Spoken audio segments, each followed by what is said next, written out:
go. Beautiful. Got me? Got you. Got you. Perfect. Right. Anyway, so thanks a lot for joining me, mate. I really appreciate it. We've done all the testing. Like, it seems to be working. Yeah, I do really appreciate it. I know you're not Right. This is just, we've not started yet, so I'm just general chit chat. You're not really in IM much anymore, are you now? Or I am. Yeah. That's basically, it's what I do for a living. So. oh, you still do that? You still do that, right? I wasn't sure because I see you post more about your horse racing stuff than I do about your internet marketing stuff. So, well, anyway, well, I'm sorry I didn't get to see any of your whatever it is that you're selling and you're doing now, but we can talk about it on this.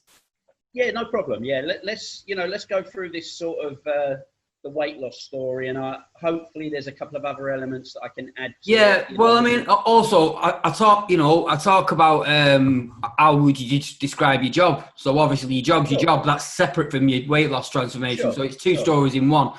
Right. So we'll sort of get it going in. So Richard Smith, thanks a lot for joining me. I know you're a busy guy, and I really appreciate your time. So I really do appreciate you coming on. I've got some questions that I'd like to ask you. You told me some background about what you've been doing, and obviously I'm really quite interested in this body transformation that you've been through over the last few months because, a couple of reasons, selfish reasons. One of them, I'm starting a fitness brand myself.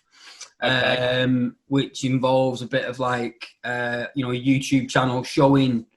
Don't worry, I've hired someone to do the videos for me. I'm not the one teaching them. I'm not ripped enough for that.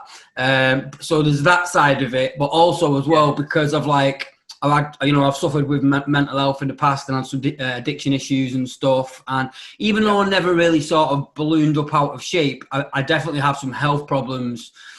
So I am really interested in what you did, how you shifted your mindset, because I know how hard it can overcome, whether it's alcohol, drugs, food, whatever it is that people become addicted to. So just to kick things off, I noticed on your Facebook page it said that you grew up in Dagenham. That's right. So is that true? Yeah, that's right. Yeah, basically, I'm an Essex lad. If you can't guess from the accent, so I grew up. I was born in a place called Romford in Essex. Oh, Romford. Okay, I know that because of the Great Greyhound track. That's right. Yeah, there is a greyhound track. Yeah, I wasted youth in the bookies, unfortunately.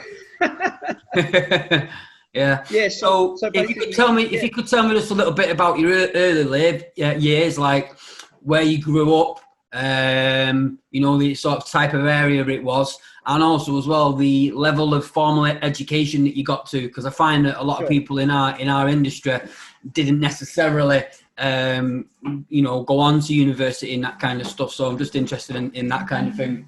Yeah, I was very similar. As I say, most of my youth was spent in Dagenham.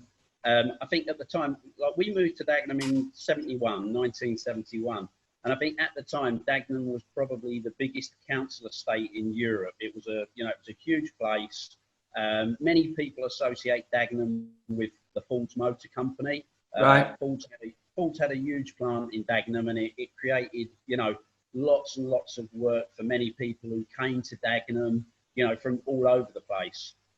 So basically, that's where I grew up. So a blue collar sort of working class town.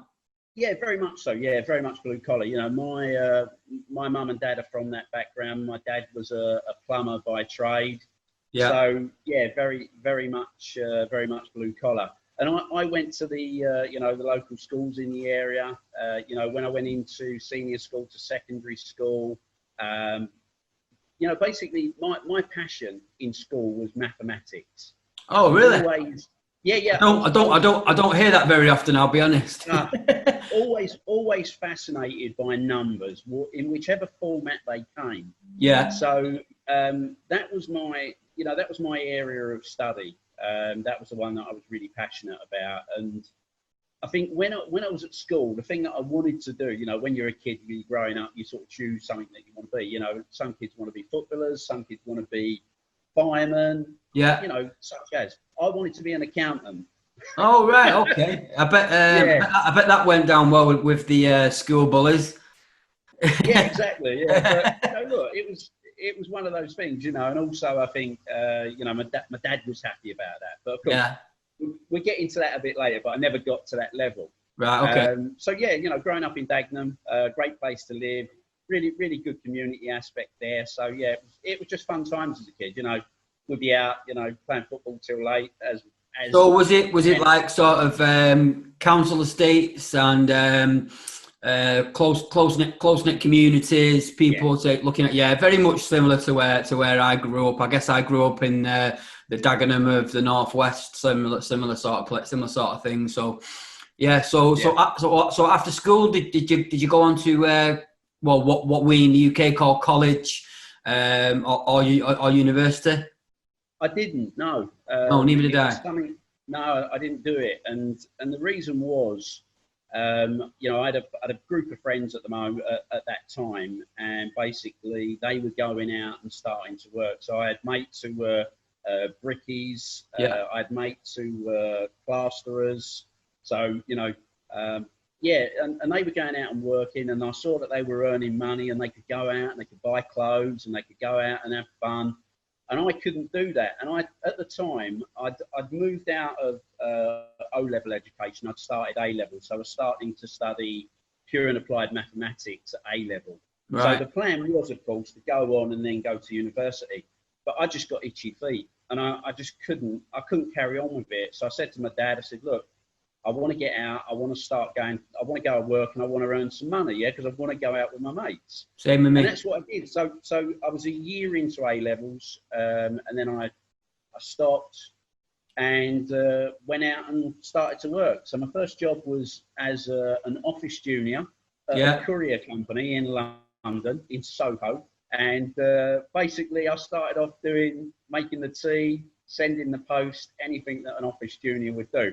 But they were great fun times, you know. They were really good times. Yeah, it was the same for me. Except I worked as a chef. So my first job was as a chef, and that was what I did in my early career. So that brings me to my next question. So sort of leading up to the present day, I guess the job that you're doing now. What about your early career after them jobs? What other jobs did you do as a younger man? I noticed that you now live in you live in Poland now, right? I'm in Poland, yeah. Right, and you're involved. Right. Well, I suppose we'll come on to the horse racing stuff later. But so, how did you get from your work path career up to moving to Poland? I'm assuming you moved to Poland for a woman. Exactly. Yeah. Right. Yeah, that's right. Yeah. I got married to a Polish girl. Unfortunately, we're separated now. But okay. One of those situations. But yeah, you know, I was working in the UK right through until '96, and then I actually got made redundant in '96. Yeah. And at that time, I was working I was doing telesales. I was doing telephone sales. And at that time, I just couldn't find any work. I tried, and I was out of work for 6 months. And all of a sudden, I saw an ad it was in the Times, and there was an advert for a company. It was a software company based in Hungary, in Budapest. So I thought, okay, they're looking for a telephone marketing person. So I thought I'll give it a crack. So anyway, I sent off an application. This would have been in, I think it was August '96. Right. And I didn't hear anything for like a couple of months. I thought, okay, gave up on it, was still looking for work. And then November of '96, out of the blue, I got a telephone call asking me to go to a meeting, go to an interview in London. And I went and met this company, had an interview. They liked me, I liked them. And then we agreed for me to go out to Hungary in January '97 for a series of interviews, like a look-see. Went out there, loved the place, absolutely loved it. Budapest is a really, really beautiful city. Yeah, I've never been, but did you? So you at this point you had no experience working in software. No, I'd never worked in a. So you were planning to be a software engineer? You were going to have to learn programming. Oh, okay. No. It was just marketing. Okay, I see. Yeah, so marketing the software products that they created. Yeah, so basically they were a company that produced an ERP software, so enterprise resource planning software. Right. And they were looking for someone to set up a telemarketing operation. So, you know, I suppose I winged it a little bit, yeah? Because we've all been there. Although I had experience in telemarketing and I was pretty good at it, I hadn't managed a team before.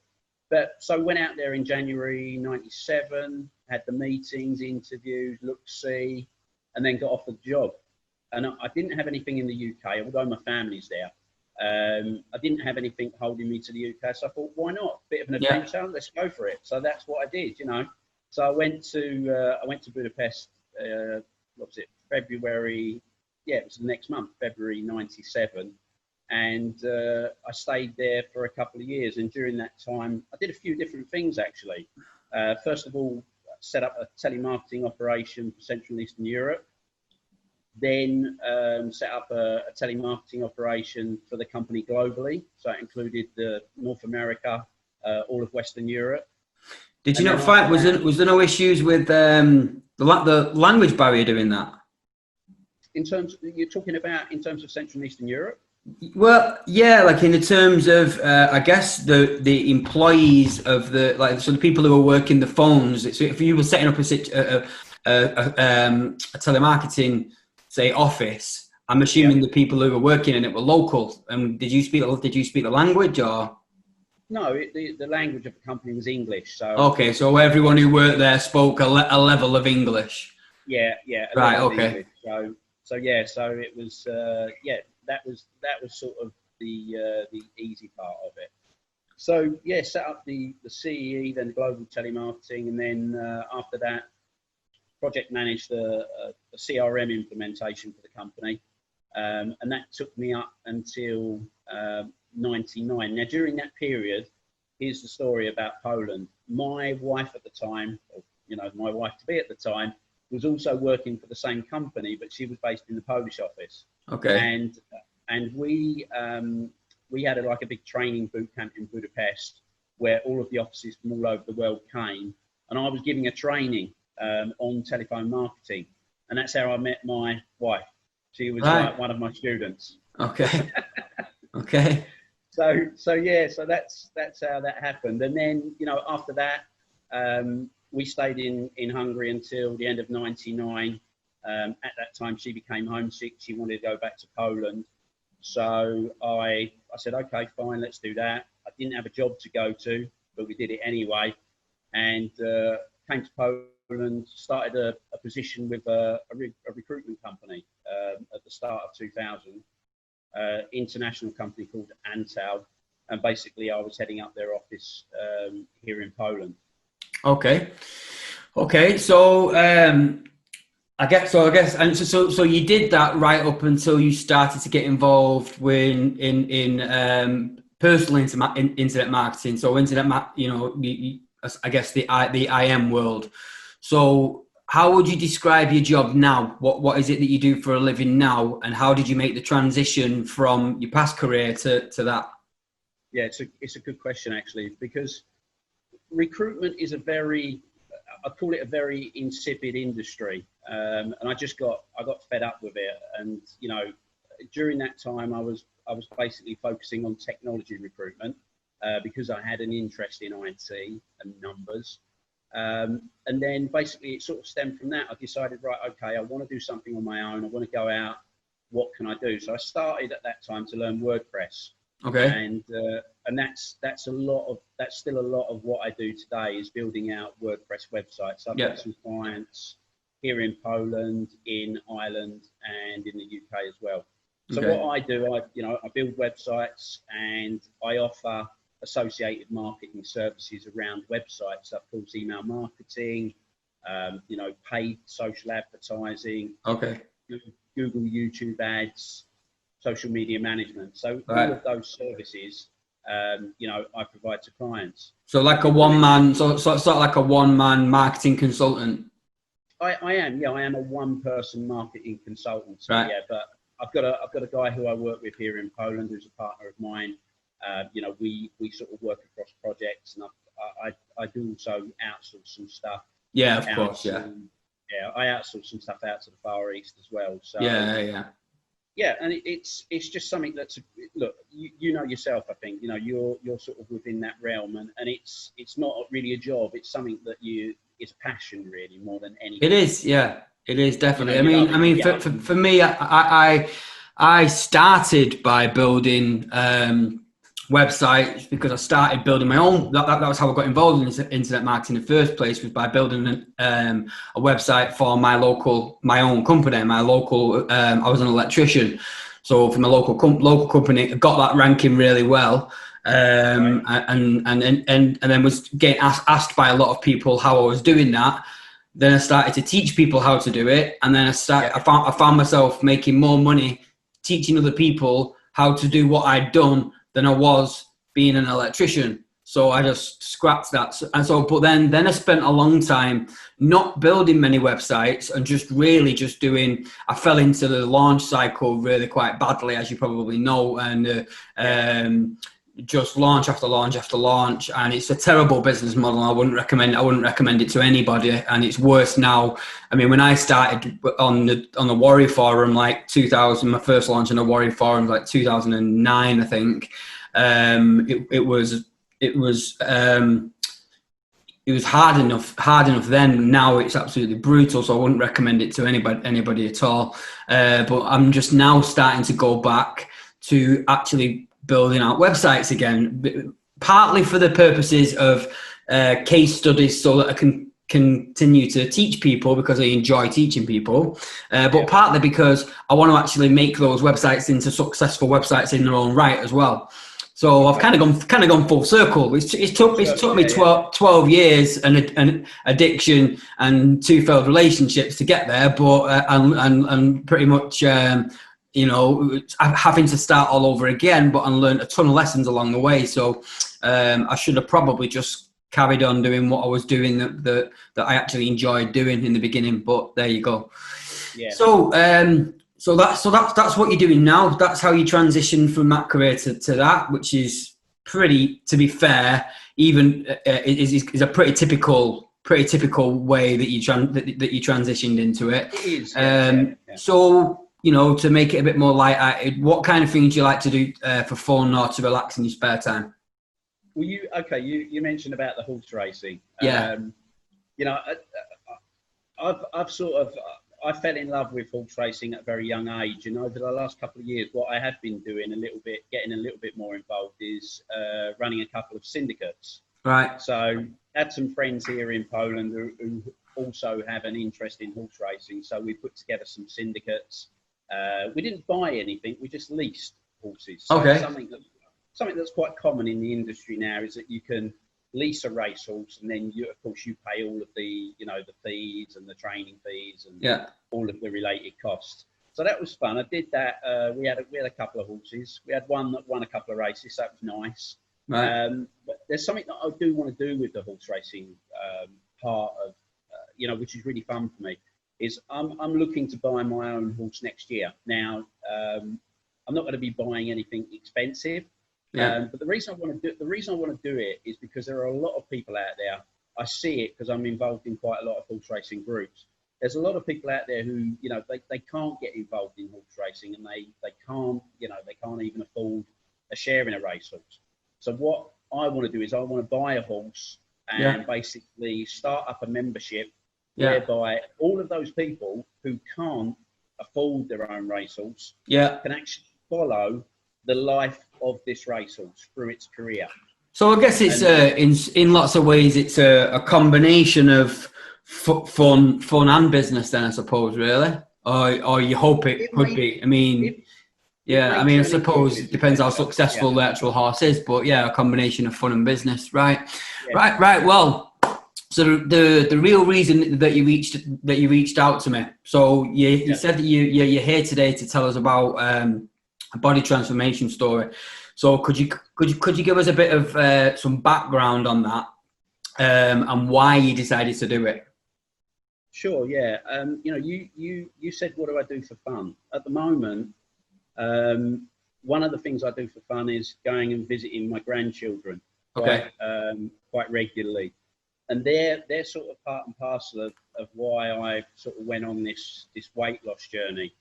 There's another story behind it as well, which of course involves my daughter. Now, you mentioned about addiction. Yeah. So this is a tough subject for me to talk about. Yeah, only talk about things that you're comfortable with as well. By the way, you're under no pressure to. Yeah, that's fine. Look, I'd like to talk about it because I think it's probably an important subject. If we go back, we go back 5 years ago. Yeah. My daughter was 15 at the time. She was going through a very, very difficult time at school. And at the time, you know, all these kids were on Facebook and they were glamming themselves up to look pretty and all of this sort of stuff.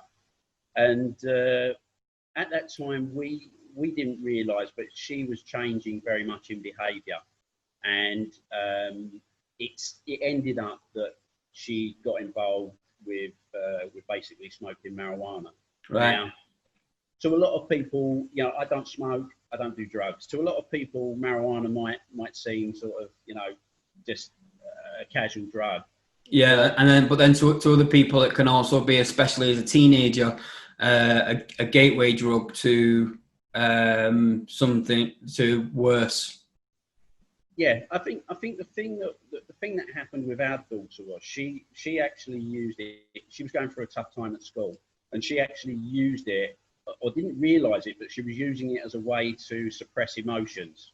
So she couldn't tell, you know, she couldn't act, let's say, normally.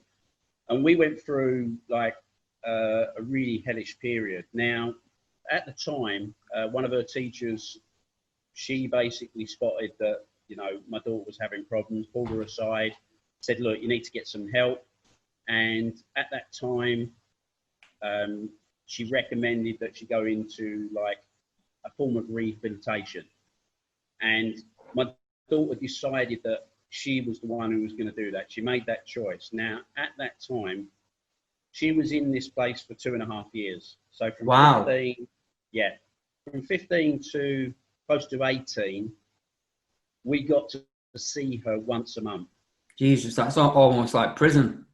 Yeah, and it was almost like prison. And what it led to, and I'm going to be really, really open here. Yeah, I want to be honest with everyone on, you know, that you're sharing this with. You know, I was really against this place. I was totally against it, and because of that sort of that caused a rift in the relationship with not only my daughter but also my wife. Right. And yeah, that caused tremendous family issues. Now, I was in a parents group, and there were parents there. There were poor parents, middle class, and really, really filthy rich. And it doesn't matter what background you come from. Drugs take it down to everyone is at the same level. Everyone is in the same boat. Yeah, and it's a really difficult thing to see. Addiction can happen to anyone, and to be honest, my addictions didn't start until I saw some success, because funding quite a serious cocaine habit costs quite a lot of money. And when you're dealing with underlying issues that mental health issues that I'd been there for most of my life, and I just kind of ignored, and I suppose I was self-medicating. So you're absolutely right. Addiction issues are a complete leveler. There are people who are homeless on the street with nothing that are just as addicted as people who live in mansions who are drinking a bottle of Courvoisier a day. You hit the nail on the head. You totally hit the nail on the head there. I think, you know, that's the thing. You know, what happened with us, you know, we as a family went into like group therapy sessions, and I was totally against it. You know, my mindset at that point was, there's no way that this can help. It's like, it's garbage, it's gobbledygook. Yeah. But at the end of the day, it wasn't. And I made a huge mistake at that time. So, excuse me. I made a huge mistake at that time, sort of forcing my view on my daughter and my wife that this is wrong. I don't want any part of it. Yeah. And at the end of the day, that broke my relationship with my daughter. Right. Now, today, it's a totally different situation. You know, she came out of that at 18. She's a totally changed girl now. And she's a mum, of course, yeah, because she's the mother of my 2 grandsons. Now, talking about the reason why I started the weight loss, we'll skip back to March this year. And I was having a conversation with my daughter. Now, at the time, I didn't have any health cover. Right. That was an issue that was, you know, basically caused from a financial perspective. Right. But even so, I had a conversation with my daughter, and basically she turned around to me and she said, "Look, Dad, if you don't get health cover, you can't see the boys." Right. Now, that hit me like a ton of bricks. So do you think she basically did that not necessarily because you presented any risks to the children? It was more of a sort of way to force you to do it. Yeah, it was a way to force me to do it. It was like her trump card. Yeah, definitely. And like for a couple of days afterwards, I was sitting there just like boiling. I was boiling angry about it. And I thought, Yeah, I can totally understand that. I can totally understand that. But at the same time, I think because, you know, people use children to control people often, and most of the time it's for the wrong reasons. But I think in this case, it was actually probably for quite a noble reason, really, because she only wanted to protect your health.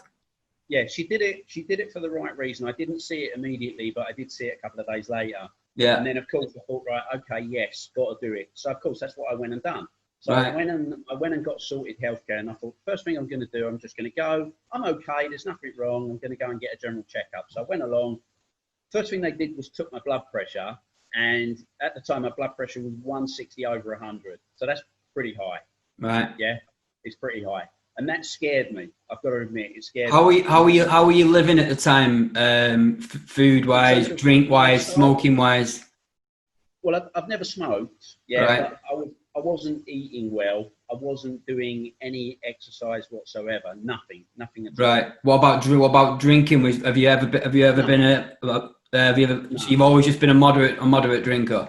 Yeah, and I've not drunk alcohol for 4 years now. And that was also to do with the therapy that we went through with my daughter. I see. Obviously because she couldn't be around. She because of her therapy, she couldn't be around people who. Yeah. Okay. Yeah, correct. Yeah, even if you're not, you know, an addict yourself.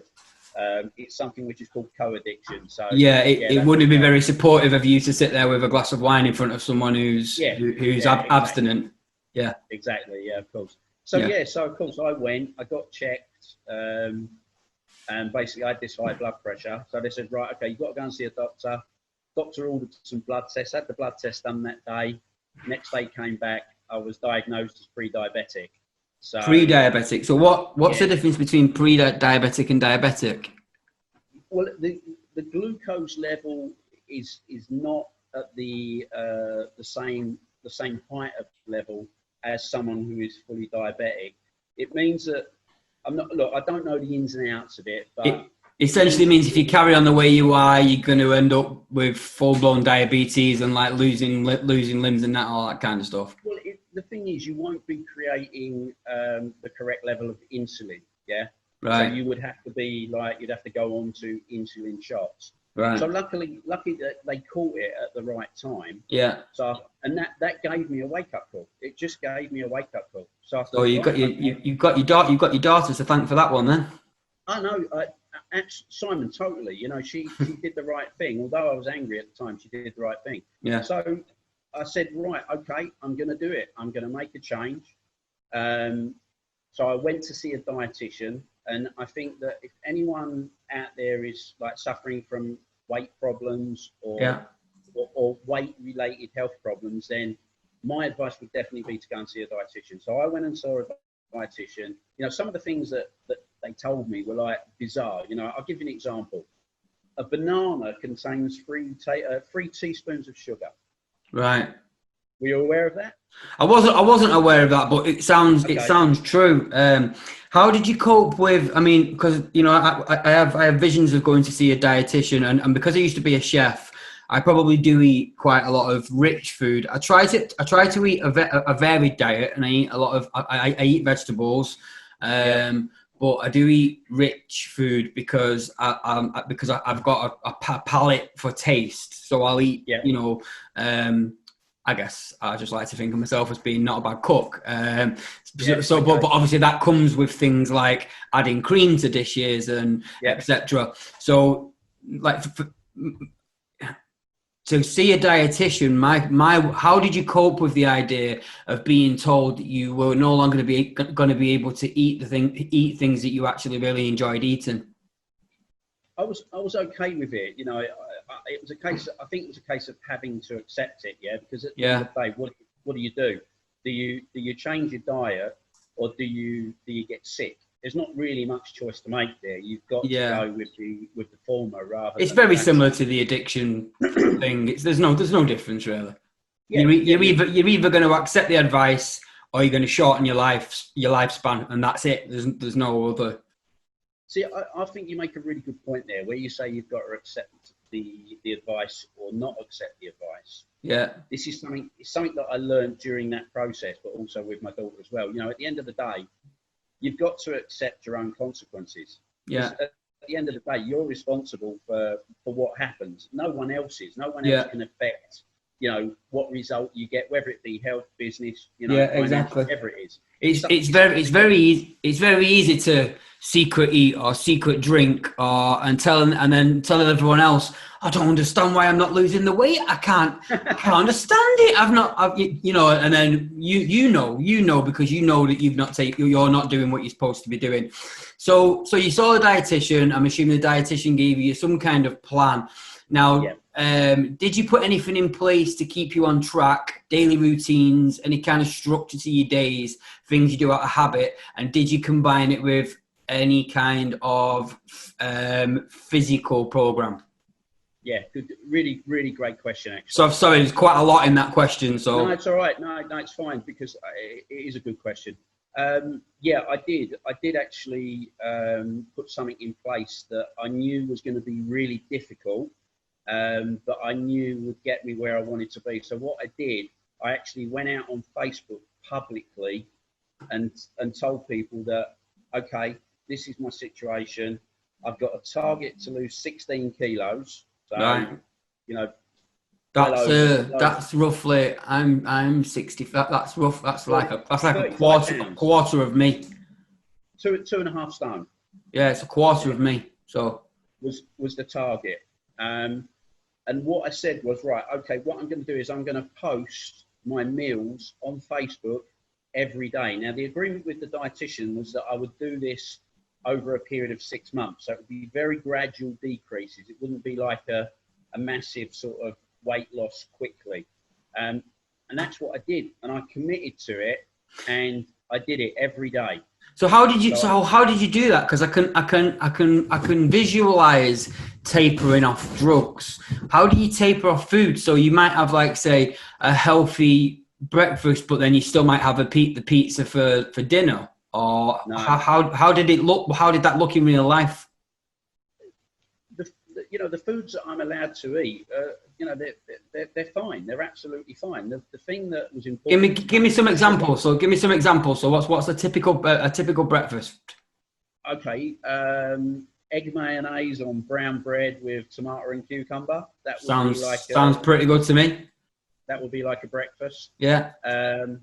First meal of the day, I'll give you an example: brown pasta, lean pork in barbecue sauce with a salad made of tomatoes, cucumbers, lettuce, carrots. Salad dressing? Are you allowed the oils in a salad dressing?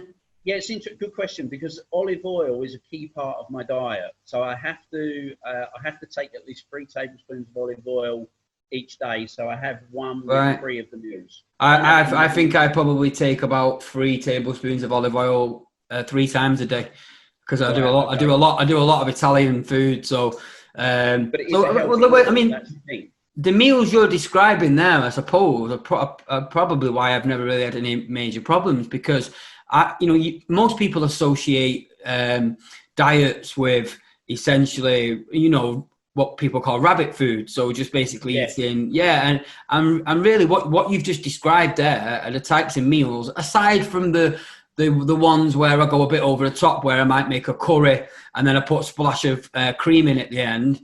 But other than that, really, all it is tin tomatoes, chicken thighs with all the fat cut off them. So really, there's the variations there. It is there, yeah. All of the meat that I eat is lean, yeah. So chicken, pork, beef, some turkey, a lot of white fish. I'm a huge fan of seafood. Yeah, and that's great. That's great for my diet. So mussels and prawns. So I did a lot. I did quite a lot of traveling last year around Southeast Asia, and seafood barbecues and stuff out there. I mean, you're talking. It's a daily thing. Like grilled, literally just salt on the fish. They eat everything. The fish, the head, they don't eat the bones, but they eat everything. They waste nothing. And it's all, none of it's processed. It was all caught that day.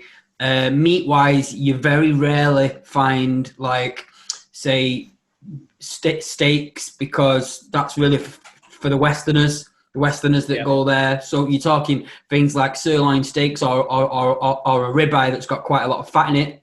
You won't find the local people eating that. They'll eat pork shoulder. They'll cut all the fat out of it, and they'll just cut the meat into chunks and then cut that. And that's a daily. That's how they eat every day. And that's why. And in fact, I had an argument with someone on Facebook whilst I was there, and I said that the percentage, the obesity percentage where I was at the time, which was Thailand, I said must be very low, because I hardly ever see any fat people here in Thailand, and I did it in Vietnam. Philippines I did a little bit, because they're much more Americanized, but in Vietnam and Thailand I saw very, very few. And this person said, no, I live in Thailand. I can assure you that they are there. And I got the stats up, and the official stats for America, the obesity level is over 50%. For Vietnam, it's 3%. It's interesting, 3% obesity rate in Vietnam, and they eat basically what they eat is fresh, lean meat, lots of vegetables, and a lot of rice. Yeah. And that's it. Yeah, it's interesting you talk about obesity, yeah, because when you hear the word obesity, people think about it, oh my God, it's a horrible word, and it's like, they visualize like really, overweight people. Yeah. But a lot of people are obese. When I started out on this diet, I was 46% obese. Yeah. I'm down to I think it's 27%, which is still above the recommended sort of level. Are you talking body fat percentage there? Yeah, no. I'm talking. There's a reading which is obesity level. Yeah? Oh, I've never heard of that. Right. Yeah. There's a reading that you can get. I started out at 46, and now I'm 27. Right. So I've still got some weight to lose. Yeah, I've still got stuff to do on mine. But going back to your question about, okay, how did I keep it? Right. I took a photo of every meal each day. Yeah. So 4 times on my phone. And then at the end of the day, I would post up the 4 meals on my Facebook feed. Right. And I did that for 180 days. 180 days? 180 days, consistently. Right, so that's some accountability, isn't it? That's the reason why I did it, because, look, at the end of the day, if you can say you're going to do something, but if you put yourself out there publicly, like I did, then you've got to do it. Because if you don't, you look like an idiot. Yeah, and then I suppose it all comes down to how much you care, how much you look like an idiot, which you obviously do. I personally wouldn't post that again unless I was fully prepared to do it. If I was fully prepared to do, which is why what I'm doing with these podcasts. The reason I'm posting about them often, and the reason I'm doing 3 every single Friday, more or less back to back with an hour in between, but then releasing them once a week, is so that I guarantee I'm doing them. If I keep posting them, I keep booking people in. It's the same thing. Social accountability is a really powerful tool.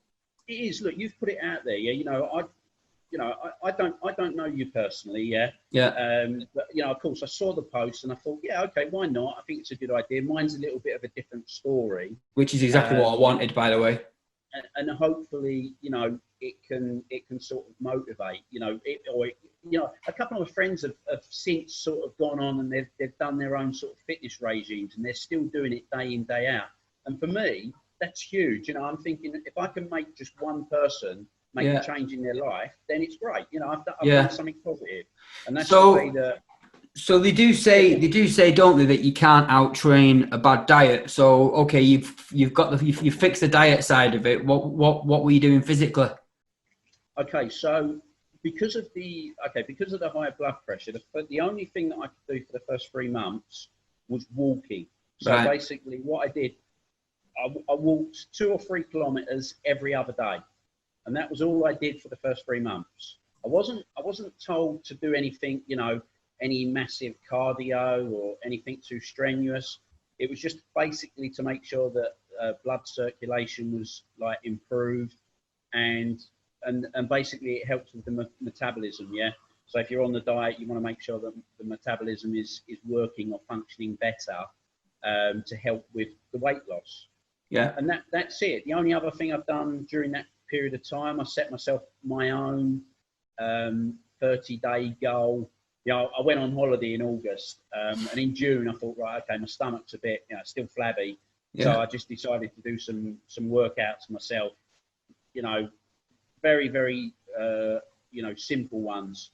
Yeah. Over to the local park. You've got the local parks where you've got these exercise machines. Yeah, we don't really get them so much here, but in Europe and Asia they do. There's not very many here, unfortunately. But I know I spent a lot of time in Germany as a kid, and pretty much every park has one.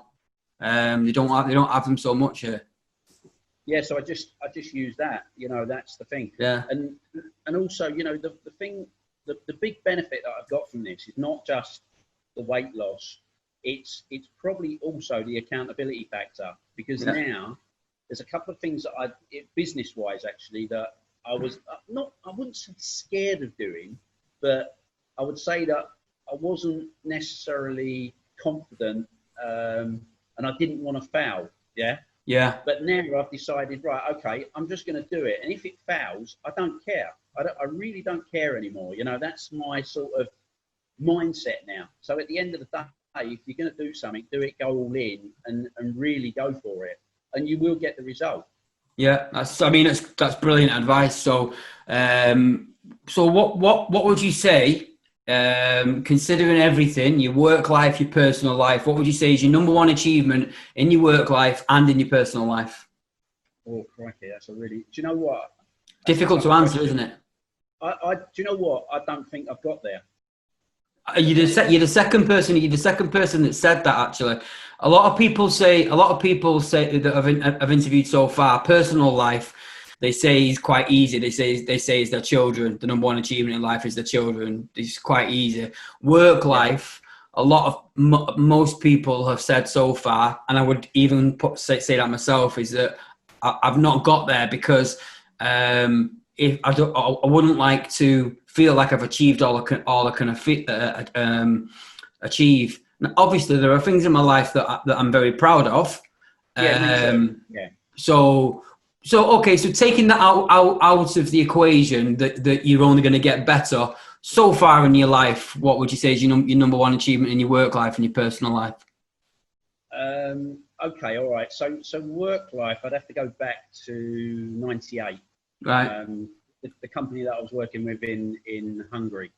At the time, it was like close to year end, and they were well off budget. They were, I think, if I remember correctly, it was like about $2 million off budget. And the guy who was my boss, the sales director, came to me and said, "Look, Richard, we've got to do something. We're well behind.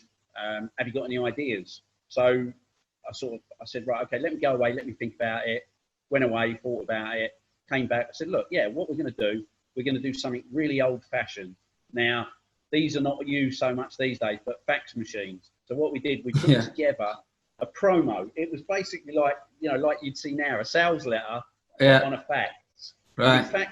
We faxed it to every single existing customer, and we made them an offer of an upgrade. So, you know, similar to an OTO. And it generated $1.5 million. Wow! So essentially you save that company essentially. I wouldn't say I saved the company, but I probably went quite a way to making that year break even. So it was that's probably the biggest achievement.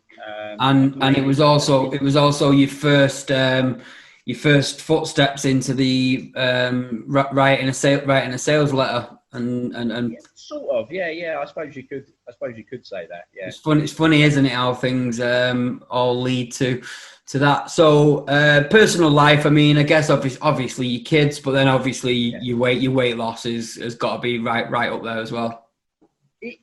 I suppose the weight loss is, but it's not the thing that's come from the weight loss, and I think which is something that I'll consistently take forward now is that just small pieces of action each day can get a result. So if you can do it in one element of your life, then you can do it in any element of your life. Right. So it's not necessarily the weight loss. It's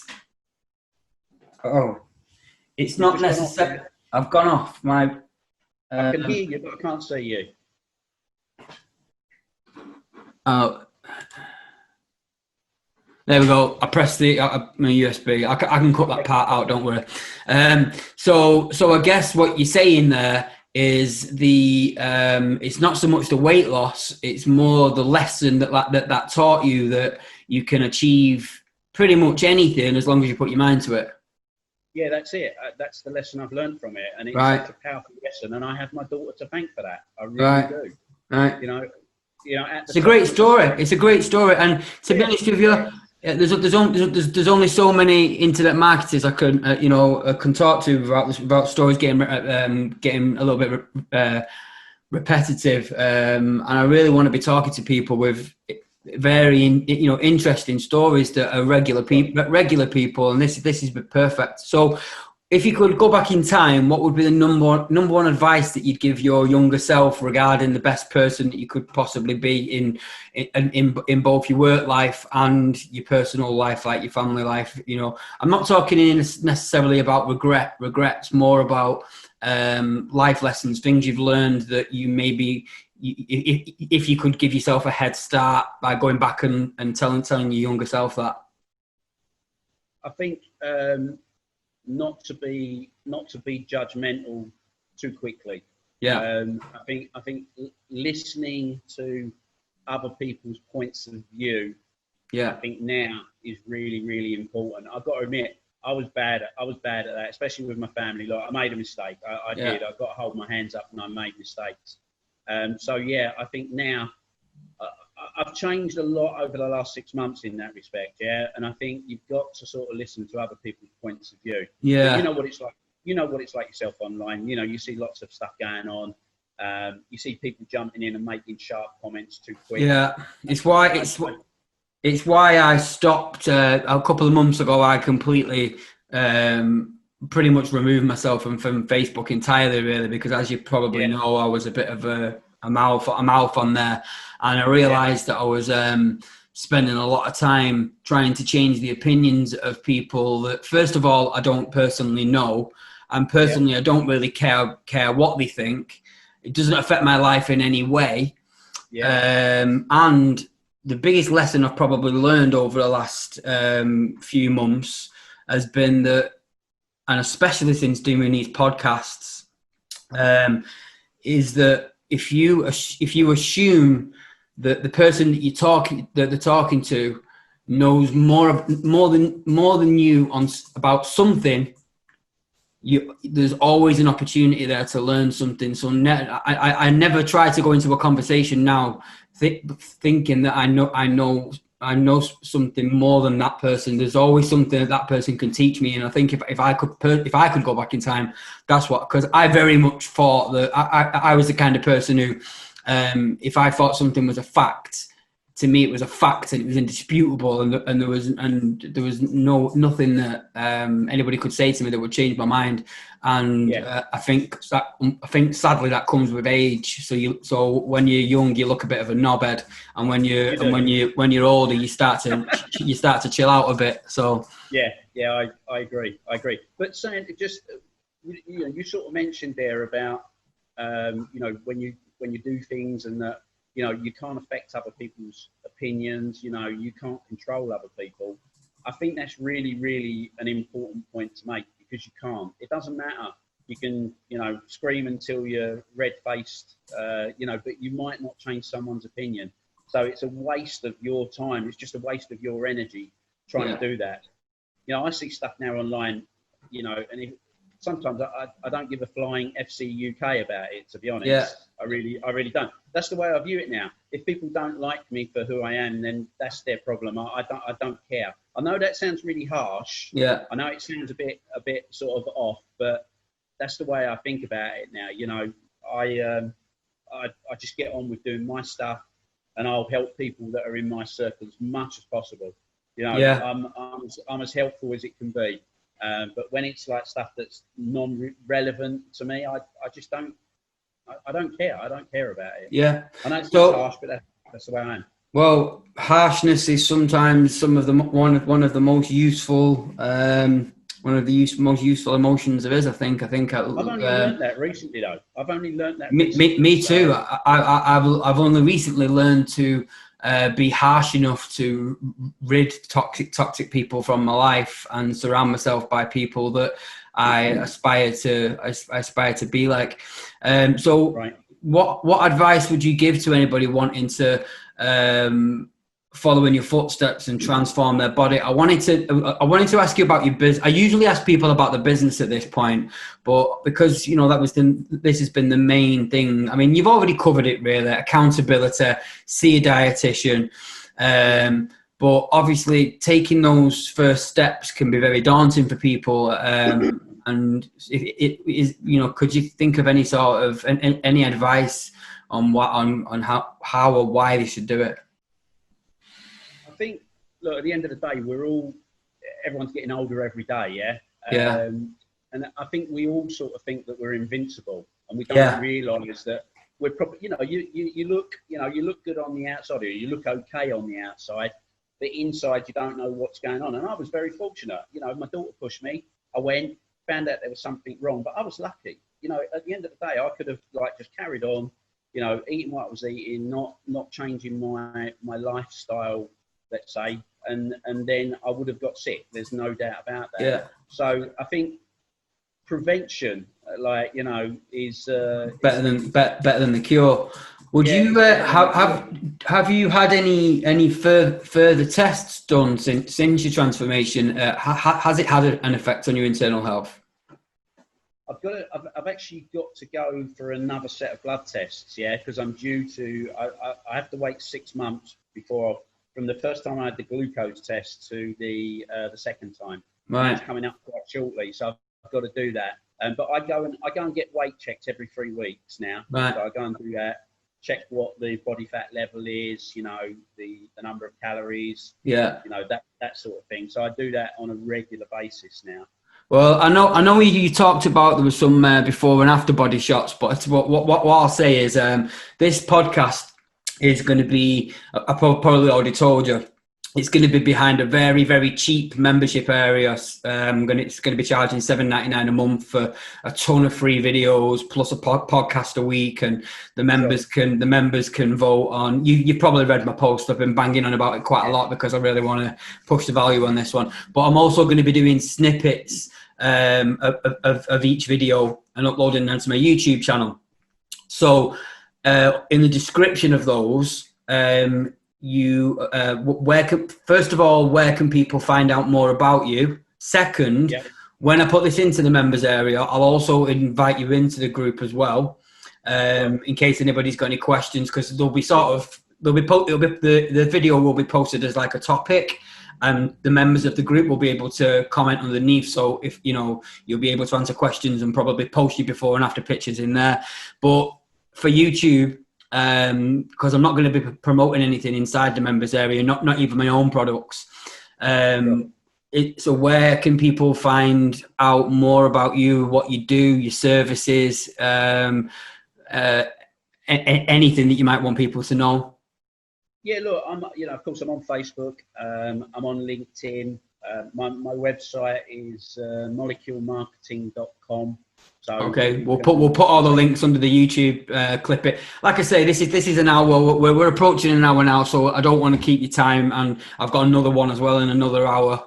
Sure. So we'll keep all the links for the YouTube description, and anything you want to post under that when I get round to putting it in.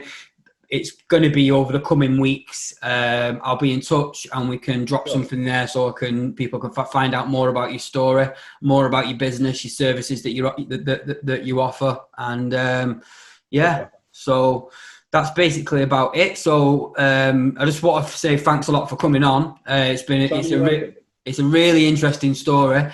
It's something, like I say, I've got a bit of an interest in at the moment because I'm starting a fitness brand.